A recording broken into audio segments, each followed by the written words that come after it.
మనం థ్యాంక్స్ ఈ ఐఎం స్టూడెంట్స్కి, ఆ బ్యాచ్కి మనం చెప్పాలి. మన ప్రభుత్వంతో వాళ్ళు చెయ్యి కలిపి వాళ్ళు ఇది సక్సెస్ఫుల్ చేయటానికి ఇది వాళ్ళు ముందుకు తీసుకెళ్తున్నారు.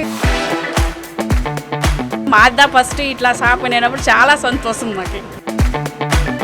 ఇట్లా చేసి ఇచ్చిండారే, నేను కళ కూడా కనలేదు. లోపల ఉండే అంబియన్స్ అంతా చాలా బాగుంది. చాయ్ బాగుంది, పప్స్ కానీ అన్నీ బాగుంది. చాలా రుచికరంగానూ ఉంది, చాలా బాగానే ఉంది. సింగపూర్ టీ అట్లా ఉంది సార్, చాలా బాగుంది.